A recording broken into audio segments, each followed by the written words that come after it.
When I was young, my father gave me the talk. You may wonder, what talk?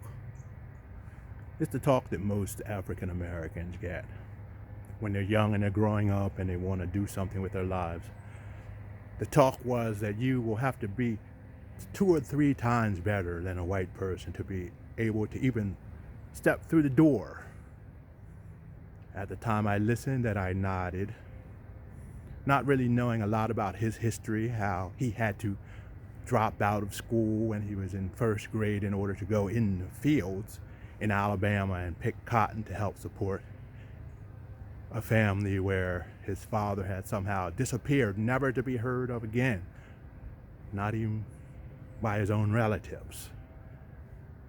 And so I began to work extra hard, trying to do everything perfectly, working, studying, learning way more than I really should have had to learn in order to make something out of my life, only to run into many people who were against me, thought that I shouldn't be there, said that I didn't have the right personality because sometimes I laughed, sometimes I joked around, sometimes I was too black.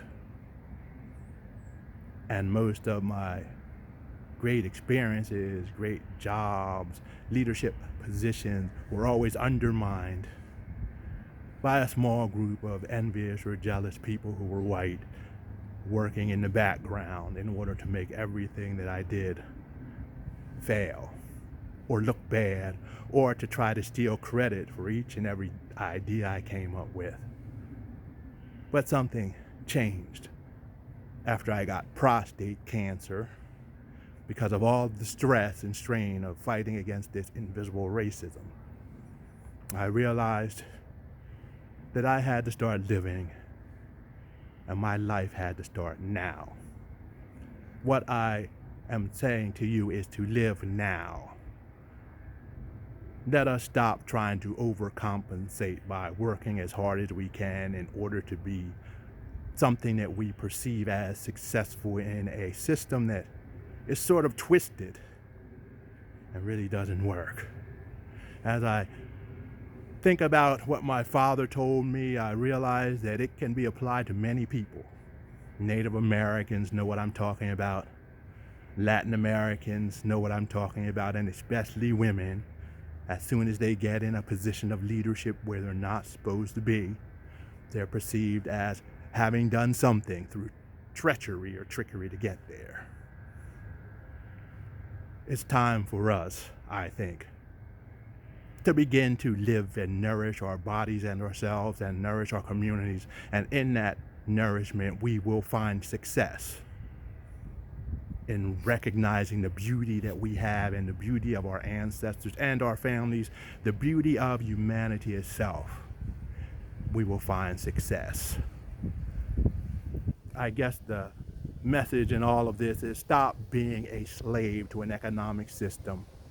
Stop trying to be the best serf who's trying to get the attention of the master, and begin to work for yourself, on yourself, to support your family. Work to build community wherever you are at so that you can have a quality of life versus quantity of life, and then the quantity of life follows. Because you see, one does not have to happen void of the other. We can work, we can be creative, we can do this in joy, create friendly atmospheres wherever we at, and we can prosper. We can get rid of the pain and the suffering of picking up ideologies that just don't work for anyone except 1% of the people, and we can be free. We can find out who we are, and we can learn to live now. We can get rid of the pain and the suffering, the trying to fit our round pegs into square holes right now by learning who we really are, our real gifts and talents, and what it really means to be human. And when we do that, we begin to shape our lives, our world, and our reality. Because we, in fact, enter into the world of reality instead of the battle to be free. Namaste, everyone. I will be posting again tomorrow.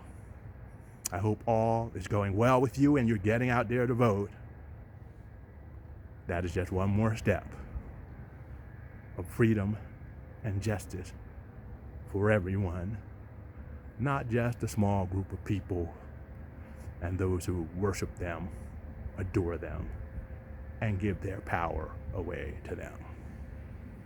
We don't want to depend on identifying with people who are famous to see our own worth and value. We want to see it now. And it's time to live our dreams now. Live now.